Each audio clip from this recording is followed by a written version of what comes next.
الحمد لله نحمده ونستعينه ونستغفره ونؤمن به ونتوكل عليه ونعوذ بالله من شرور أنفسنا ومن سيئات أعمالنا من يهده الله فلا مضل له ومن يضلله فلا هادي له ونشهد أن لا إله إلا الله وحده لا شريك له ونشهد أن سيدنا وسندنا ونبينا وشفيعنا ومولانا محمدا عبده ورسوله أرسله الله إلى كافة للناس بشيرا ونذيرا وداعيا إلى الله بإذنه وسراجا منيرا أما بعد فأعوذ بالله من الشيطان الرجيم بسم الله الرحمن الرحيم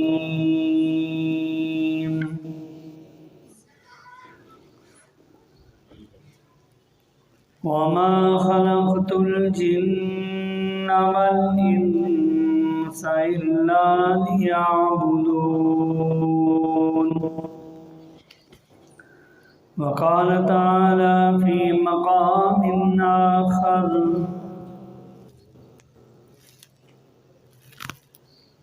كل نفس ذائقة الموت وإنما توفون أجوركم يوم القيامة فمن زحزح عن النار وأدخل الجنة فقد فاز وما الحياة الدنيا إلا متاع الغرور صدق الله العظيم وبلغنا رسوله النبي الكريم ونحن على ذلك لمن الشاهدين والشاكرين والحمد لله رب العالمين إن الله وملائكته يصلون على النبي يا أيها الذين آمنوا صلوا عليه وسلموا تسليما اللهم صل على محمد وعلى آل محمد كما صليت على إبراهيم وعلى آل إبراهيم إنك حميد مجيد اللهم بارك على محمد وعلى آل محمد كما باركت على إبراهيم وعلى آل إبراهيم إنك حميد مجيد يا رب صل وسلم دائما أبدا على حبيبك خير الخلق كلهم جزى الله عنا محمدا ما هو أهله ما بعد گرامی قدر حاضرین کرام، محترم دوستان بزرگوں، جو آیات کریمہ آپ کے سامنے تلاوت کی ہیں، اللہ جل شان سے دعا ہے کہ اللہ تبارک و تعالی حق سچ سمجھنے کی توفیق نصیب فرمائے اور آپ تک پہنچانے کی، اور پھر مجھے اور آپ کو ان پر عمل کی توفیق نصیب فرمائے۔ تو گرامی قدر حاضرین کرام،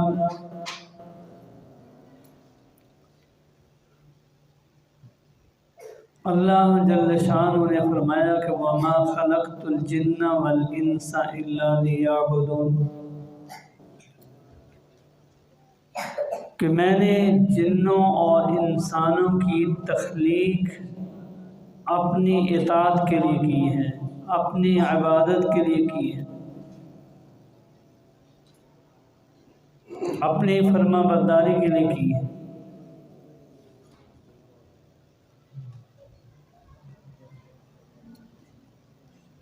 اس کائنات کے اندر مخلوقات تو بے شمار ہیں، ہزاروں قسم کی مخلوقات ہیں،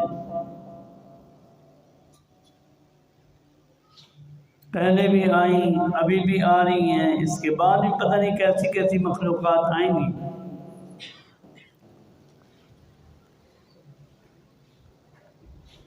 لیکن فرمایا کہ اس ساری کائنات کے اندر انسان اور جنات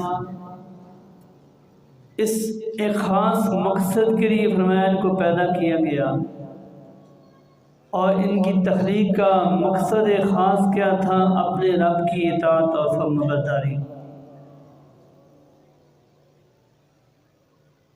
جنات کے اندر تو افراتفری پھیلتی رہی، عجیب عجیب حرکتیں کرتے رہے، لیکن انسانوں کی تخلیق کے ساتھ ساتھ فرمایا کہ اللہ نے انبیاء کا سلسلہ شروع فرما دیا، اور جنات بھی ان کے ہی تابع تھے، انبیاء علیہ السلام کے تابع تھے۔ حضرت آدم علیہ السلام سے لے کر ہمارے نبی کریم صلی اللہ علیہ وسلم تک اللہ تبارک و تعالی نے انبیاء علیہ السلام کا سلسلہ جاری فرمایا تھا، اور یہ پہلے بھی کئی دفعہ میں نے بات عرض کی ہے کہ جتنے بھی نبی آئے ہیں برحق تھے، اللہ کی طرف سے سچے نبی اور رسول آ چکے ہیں، آئے ہیں، اور پھر سب سے آخر میں حضور پاک علیہ السلام تشریف لائے۔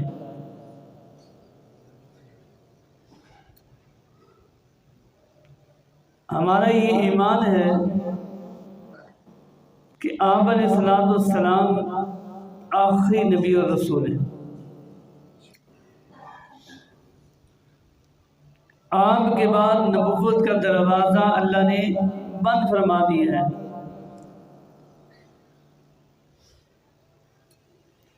پہلے بھی کئی دفعہ میں نے عرض کیا تھا، اللہ کی وحدانیت کا اقرار بھی ضروری ہے، اللہ جل شانہ کو وحدہ لا شریک ماننا بھی ضروری ہے، اور اللہ کے نبی اور رسول ہیں ان کو ماننا بھی ضروری ہے۔ اگر ایک شخص اللہ کی وحدانیت کا اقرار تو کرتا ہے، اللہ تبارک و تعالی کو وحدہ لا شریک مانتا ہے، لیکن اگر کسی نبی اور رسول کو نہیں مانتا تو وہ مومن نہیں ہو سکتا۔ اگر اللہ تعالیٰ کو وحدہ لا شریک بھی مانتا ہے اور نبی اور رسول کو بھی مانتا ہے، بالخصوص ہمارے نبی کریم علیہ السلام کو بھی مانتا ہے، وہ اس بات کا اقرار کرتا ہے کہ حضرت محمد صلی اللہ علیہ وسلم اللہ کے نبی اور رسول ہیں، اگر وہ آخری نبی اور رسول نہیں مانتا تو پھر بھی مومن نہیں ہو سکتا کسی طریقے سے بھی۔ عجیب ان کی حرکات ہیں، عجیب ان کی قسمیں انہوں نے بنا رکھی ہیں، یہ فلاں نبی ہے، یہ فلاں نبی ہے، یہ فلاں نبی ہے، جو بھی کہے جس طرح کا بھی وہ عقیدہ رکھتا ہے تو وہ مومن نہیں ہو سکتا۔ اللہ تبارک و تعالیٰ کو وحدہ لا شریک ماننا بھی ضروری ہے، اور سارے انبیاء علیہ السلام جتنے بھی آ چکے ہیں سب کو ماننا ضروری ہے، کسی کا بھی انکار نہیں کر سکتا۔ اور بالخصوص حضور پاک علیہ السلام کو اللہ کا نبی اور رسول ماننا بھی ضروری ہے، اور آخری نبی اور رسول ماننا بھی ضروری ہے۔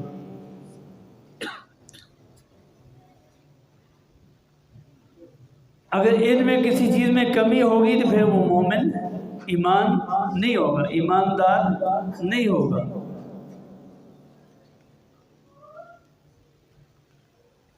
اور فرمایا اللہ تبارک و تعالیٰ نے انسانوں کو تو بنائی اپنی عبادت کے لیے تھا،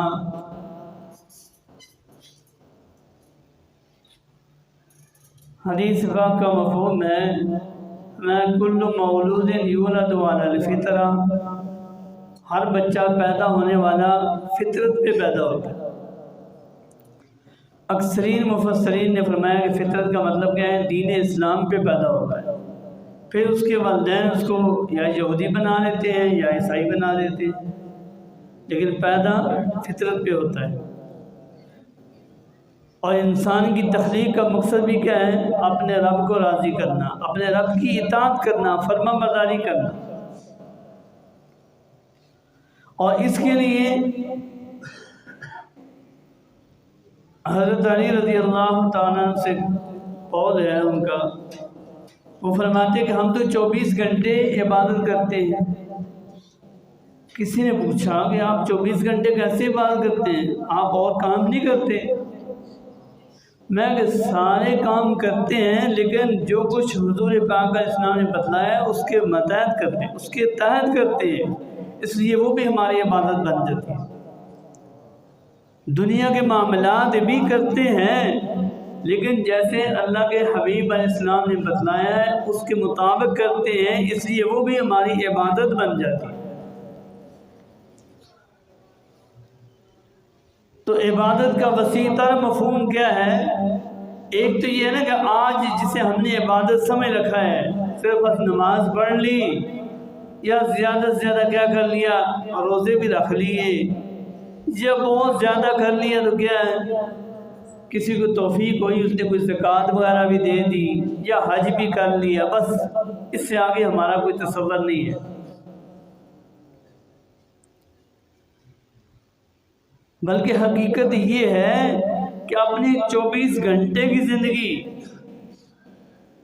24 گھنٹے کے معاملات،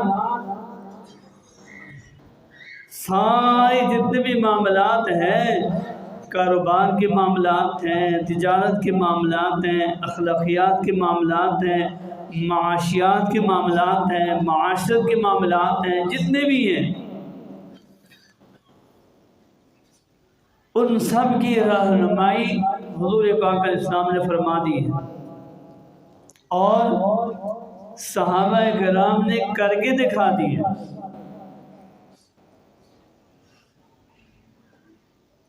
واضح طور پہ فرما دیا فَإِنْ آمَنُوا بِمِثْلِ مَا آمَنْتُمْ بِهِ فَقَدِ اهْتَدَوْا،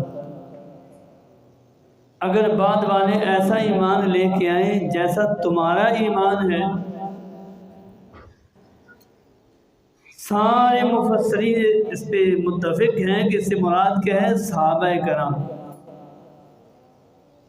جیسے تمہارا ایمان ہے ایسا ایمان لے کے آئیں گے، فَقَدِ اهْتَدَوْا، پھر ہدایت ملے گی۔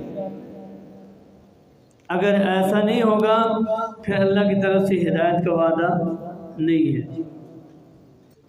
دوسری جگہ فرمایا وَمَن يُشَاقِقِ الرَّسُولَ مِن بَعْدِ مَا تَبَيَّنَ لَهُ الْهُدَىٰ وَيَتَّبِعْ غَيْرَ سَبِيلِ الْمُؤْمِنِينَ نُوَلِّهِ مَا تَوَلَّىٰ وَنُصْلِهِ جَهَنَّمَ وَسَاءَتْ مَصِيرًا۔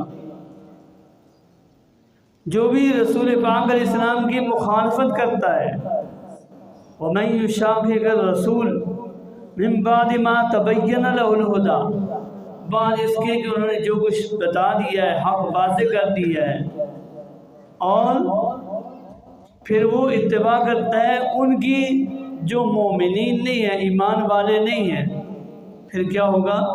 وَنُصْلِهِ جَهَنَّمَ نُوَلِّهِ مَا تَوَلَّىٰ وَنُصْلِهِ جَهَنَّمَ، ہم بھی اس کو ادھر ہی چلاتے ہیں جدھر وہ چلنا چاہ رہا ہے۔ اس سے بھی اتفاق اس بات پہ ہے، اس سے مراد کیا ہے؟ صحابہ کرام کا طرز عمل ہے، صحابہ کرام کی زندگی حیات طیبہ ہے۔ تو آج ہم اپنے آپ کو دیکھ لیں، اپنا محاسبہ کریں، جتنے بھی معاملات ہیں، چاہے عبادات سے تعلق رکھتے ہیں، چاہے معاملات سے تعلق رکھتے ہیں، چاہے معاشرت سے ہیں، چاہے معیشت سے ہیں، جیسے بھی ہے، اگر ان کا جو ہے نسبت، ان کا ملنا صحابہ کرام حضور پاک علیہ السلام کے ساتھ ہے، پھر تو ٹھیک ہے، ہدایت ہے۔ اگر نہیں تو چاہے کتنا ہی نیک عمل نظر آ رہا ہو، بہت اچھے سے اچھا عمل بھی نظر آ رہا ہو، اگر اس کی نسبت ان کے ساتھ نہیں ہے تو پھر وہ ہدایت کا ذریعہ نہیں بنے گا۔ اس کی مثال عجیب ایک مثال ہے کہ ایک آدمی نماز کھڑی ہے یا نماز سے پہلے بیٹھا ہے، قرآن پڑھ رہا ہے۔ قرآن پڑھنا کتنا بڑا عمل ہے، نیکی کا عمل ہے، ثواب کا عمل ہے، اور جماعت کھڑی ہو گئی ہے پھر بھی وہ قرآن ہی پڑھ رہا ہے۔ اب یہ قرآن پڑھنا اس کے لیے نیکی کا عمل نہیں رہا، اب یہ گناہ کا ذریعہ بن گیا۔ بھائی اٹھ کے نماز کے اندر شامل ہونا ضروری ہے۔ تو اسی طرح جتنے بھی معاملات ہیں ان کے اندر دیکھنا ہے، ہم جو نیک اعمال کر رہے ہیں، اچھے سے اچھا عمل کر رہے ہیں، کیوں کر رہے ہیں، کس وجہ سے کر رہے ہیں۔ پھر یہ بھی فرمایا انما الاعمال بالنیات، اعمال کا دار و مدار کس پہ ہے؟ نیت پہ ہے۔ اچھا عمل تو کر رہے ہیں لیکن نیت کیا ہے، دل میں کیا ہے کہ کیوں کر رہا ہوں، نماز پڑھ رہا ہوں، دل میں کیا ہے، رب کو راضی کر رہے ہیں یا اس لیے پڑھ رہا ہوں یار لوگ کہیں بڑا اچھا نمازی ہے یار، بڑا نیک متقی پرہیزگار بندہ ہے۔ اگر یہ نیت ہے تو وہ نماز پڑھنا بھی فائدہ نہیں ہے، اس رب کو راضی کرنا ضروری ہے۔ انما الاعمال بالنیات، اعمال کا دار و مدار بھی نیت پر ہے، اور اعمال کا تعلق بھی ضروری ہے، نسبت بھی ضروری ہے۔ کام تو بڑا اچھا کر رہا ہے، بظاہر بہت نیک نظر آ رہا ہے کام، لیکن اگر نسبت ان کے ساتھ نہیں ہے پھر بھی اس پہ اجر و ثواب کی کوئی اللہ کی طرف سے کوئی وعدہ نہیں ہے، بلکہ پکڑ کا ذریعہ بنے گا۔ اگر نسبت صحابہ کرام حضور پاک علیہ السلام سے نہیں مل رہی، چاہے کتنا اچھا ہی کام کیوں نہ ہو، لوگ اچھا ہی کہیں لیکن وہ اچھا بن نہیں سکتا۔ اچھا عمل بننے کے لیے شرط ہے کہ اس کی نسبت کس کے ساتھ ہو، صحابہ کرام اور پھر حضور پاک علیہ السلام۔ حضور پاک علیہ السلام کے سامنے وہ عمل کیا گیا، آپ علیہ السلام نے کیا فرمایا تھا، یا صحابہ کرام کر رہے تھے، یا کچھ آپ علیہ السلام نے بتلایا تھا پھر صحابہ کرام نے کیا، جس طریقے سے بھی ہے، اگر نسبت مل رہی ہے پھر تو وہ نیک عمل ہے، اگر نسبت نہیں مل رہی پھر وہ نیک عمل نہیں بن سکتا، پھر اس کے اوپر اجر و ثواب کا وعدہ بھی نہیں ہے بلکہ پکڑ کا ذریعہ بنے گا۔ تو اس لیے آج ہم اپنے آپ کو دیکھ لیں، ہم اپنے معاملات کو دیکھ لیں، ہم اپنے کاروبار کو دیکھ لیں، ہم اپنے باقی چیزوں کو دیکھ لیں کہ ہم کس طریقے پہ چل رہے ہیں۔ کیا یہ رسم و رواج جو ہمارے ہیں یا جو کچھ ہم کر رہے ہیں ان کی نسبت ایمان والوں کے ساتھ مل رہی ہے، صحابہ کرام کے ساتھ مل رہی ہے؟ حضور پاک علیہ السلام نے فرمایا تھا کہ ایسا کرو، اگر مل رہی ہے تو ٹھیک ہے، اگر نہیں مل رہی پھر یہ پکڑ کا ذریعہ بنے۔ اب رمضان مبارک بھی آ گیا ہے، چند دن باقی رہ گئے، اب رمضان کے اندر کیا کرنا ہے؟ رمضان میں کیا کرنا ہے ہم نے؟ آج ہمارا معاملہ بالکل الٹا ہے۔ کیا نماز بھی ایسی تیزی سے پڑھنی ہے؟ بات میں کہوں گا تو شاید اکثر لوگ کہیں گے کہ ہمیں کہہ رہے ہیں، اکثر لوگ کہتے ہیں نماز سپیڈ نہ پڑھایا کرو جی استاد جی، سپیڈ لایا کرو نماز۔ یہ ہماری حالت ہے۔ بھائی رمضان کا مہینہ ہے، آرام سکون سے نماز پڑھو۔ پھر نام بھی رکھ لیتے ہیں، آپ کو بھی یاد پتہ ہی ہوگا، پہلے ایک مولوی صاحب ہوا کرتے ان کو موٹر وے استاد کہتے تھے۔ موٹر وے استاد کیا مطلب؟ وہ نماز پڑھاتے تھے، فرض بھی، تراویح بھی اور وتر بھی اور 1 منٹ کا بیان بھی 18 منٹ میں، یہ نماز تھی۔ فرض بھی پڑھائے ہیں، تراویح بھی پڑھائی ہیں اور وتر بھی پڑھائے ہیں، 1 منٹ کا بیان بھی کر لیا ہے، 18 منٹ لگائے ہیں ٹوٹل۔ وہ کون سی نماز ہے بھائی؟ باقی کاروبار بھی کریں لیکن اللہ کو تو ٹائم دیں نا، اللہ کی عبادت تو صحیح طریقے سے کر لی، نماز تو صحیح طریقے سے پڑھ لی۔ اگر زیادہ ٹائم نہیں ہے تو چلو فرض ہی پڑھنے آرام سکون سے۔ نماز میں فرض چیزیں کتنی ہیں، واجب کتنی ہیں، ان کا تو پتہ ہونا چاہیے۔ اب ہم رکعتوں پہ رکعتیں پڑھتے جائیں، نہ رکوع صحیح ہے نہ سجدہ صحیح ہے، اس نماز کا کیا کرنا؟ تو رمضان مبارک ہے، اس کی پریکٹس ابھی سے شروع کر دیں کہ نماز کے اندر کیا ہے، ہر چیز کا خیال رکھنا۔ نماز کے واجبات کتنے ہیں، فرائض کتنے ہیں، یہ پتہ ہونا چاہیے۔ نماز کے اندر مصنوع چیزیں کتنی ہیں، یہ بھی پتہ ہونا چاہیے۔ نماز کا سبق بھی ٹھیک ہونا چاہیے۔ پہلے بھی کئی دفعہ میں نے عرض کیا نا، ہر چیز کا ایک طریقہ کار ہے۔ جتنی بھی زبانیں ہیں، ہر زبان کا اپنا طریقہ کار ہوتا ہے۔ اردو سمجھ لیں، اب اردو کا لفظ ہے، اب ہمیں تو پتہ ہے نا اردو کا لفظ بولتے ہیں، اس کے اوپر زبر پڑھنی ہے، زیر پڑھنی ہے، لکھے ہوئے نہیں ہوتے لیکن ہمیں پتہ ہوتا ہے یہ لفظ پڑھیں گے تو کیا مطلب ہے، یہ لفظ پڑھیں گے تو کیا مطلب بن جائے گا۔ جیسے پہلے میں نے ایک مثال بھی دی تھی، بکری کا لفظ ہے نا، بکری۔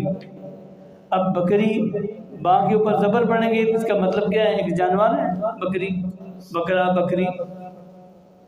اب اسی کو اگر بکری پڑھ لیں گے، ایک زیر کا فرق آیا نا، با کے اوپر زبر نہیں پڑھی، زیر پڑھ لیے، بکری۔ اب اس کا معنی کیا ہے؟ خرید و فروخت کرنا، اس کو بکری کہتے ہیں۔ اب تھوڑا سا اور ٹیڑھا کر کے پڑھ لیں، بیکری پڑھ لیں گے تو پھر کیا مطلب بنے گا؟ دکان ہے مٹھائیوں والی، اس دکان کو بیکری کہتے ہیں۔ کتنا فرق آ گیا۔ اب اسی طرح عربی کی زبان کا لفظ بھی ہے، عربی بھی ایک زبان ہے۔ اب ایک لفظ کے کا دوسرا لفظ پڑھ لیں گے تو کیا ہے؟ نماز ہو جائے گی؟ نہیں ہوگی، نماز ہی ٹوٹ جاتی ہے۔ مثلا ایک قاف ہے موٹا 2 نقطے والا، اور ایک قاف ہے بغیر نقطے والا۔ اب قاف کا مطلب اور ہے اور چھوٹے قاف کا مطلب اور ہوتا ہے۔ مثلا کے طور پر قلب ایک لفظ ہے، قلب، قاف نقطے والا اور قلب، اس کا معنی کیا ہے؟ دل۔ اور قلب چھوٹے قاف کے ساتھ پڑھیں گے، اس کا معنی کیا بن جائے گا؟ کتے کو قلب کہتے ہیں۔ اب کتنا فرق پڑ گیا ہے۔ اب نماز کے اندر ہمارے الفاظ ایسے اگر ہیں تو نماز ہو جائے گی؟ نہیں ہوگی۔ تو یہ سیکھنا بھی ضروری ہے۔ ان چیزوں کا سیکھنا بھی ضروری ہے. ساری چیزیں ہم خود سیکھیں، کم از کم اتنی چیزیں سیکھنی ضروری ہیں. اب رمضان آ رہا ہے، رمضان کے اندر جو ہے نماز پڑھنی آرام سکون سے پڑھنی، تراویح ہے آرام سکون سے پڑھنی ہے، باقی فرائض نمازیں ہیں آرام سکون سے پڑھیں، باقی سنت پڑھنی ہے وہ بھی پڑھ لیں، نوافل پڑھنے ہیں وہ بھی پڑھیں، لیکن آرام سکون سے پڑھیں. تھوڑے پڑھ لیں، ٹائم نہیں ہے تھوڑے پڑھ لیں، زیادہ نہ پڑھیں، لیکن جو پڑھ رہے ہیں وہ صحیح طریقے سے پڑھیں. تو اللہ تعالیٰ مجھے بھی اور آپ کو بھی